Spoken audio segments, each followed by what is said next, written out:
Pag-aaralan po ng Ombudsman ang reklamong plunder at iba pang reklamong inihain laban kay Vice President Sara Duterte at 15 opisyal ng OVP at ng DepEd. Kaugnay po yan sa mali umunong paggamit ng mahigit 600 milyong pisong confidential funds. Saksi si Salima Refran. Bulto-bultong dokumento ang bitbit ng iba't ibang civil society leaders sa Office of the Ombudsman na maghain ng mga reklamong plunder, graft, malversation at bribery laban kay Vice President Sara Duterte. Inireklamo rin ang 15 opisyal ng Office of the Vice President at DepEd na minsang pinamunuan ni Duterte.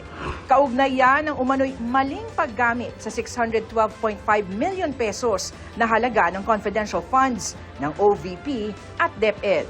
Her indiscriminate misuse of public funds without fear of accountability is outright criminal and a perfect example of the betrayal of public trust. Nakita natin sa deliberation ng House of Representatives at ito ay sworn statement ng mga empleyado mismo ng DepEd, yung abuse sa paggamit ng confidential fund. Alam niyo po, yung confidential fund, kahit sinasabing confidential, may malinaw na parameters kung paano ito ginagastos. Hindi po ito kitty fund ng mga politiko. Kasama sa mga inireklamo ang Chief of Staff ni Duterte na si Attorney Zuleika Lopez, tagapagsalitang si Attorney Michael Powa, at dating Vice Presidential Security and Protection Group Head at ilang mga taga-OVP at DepEd.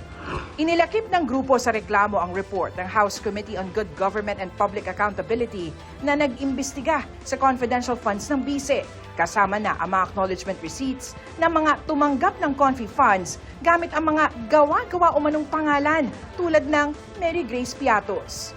Hiling nila sa Ombudsman silipin din ang bank accounts ni Duterte at hanapin kung saan talaga napunta ang confidential funds nito. Importante yan kasi dyan mo makikita yung flow of money.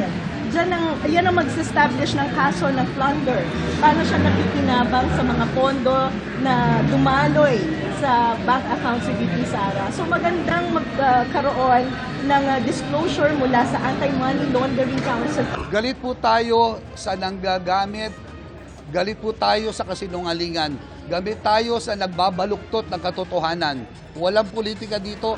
Isa sa ilalim ng Ombudsman sa evaluation ng reklamo bago isalang sa fact-finding investigation. Ayon kay Attorney Michael Powa na isa sa mga respondent, hindi pa niya natatanggap ang opisyal na kopya ng reklamo. Pero sabi niya, inaasahan niyang magkakaroon ng impartial at objective na pagsusuri ang Office of the Ombudsman. Dagdag niya, makikipagtulungan din siya sa investigasyon at kumpiyansang mapapatunayang walang basihan at hindi suportado ng katotohanan o batas ang mga alegasyon laban sa kanya. Kinukuha pa ng GMA Integrated News ang panig ni Vice President Duterte at iba pang inireklamo. Para sa GMA Integrated News, Salima Refran ang inyong saksi. Mga kapuso, maging una sa saksi. Mag-subscribe sa GMA Integrated News sa YouTube para sa iba't ibang balita.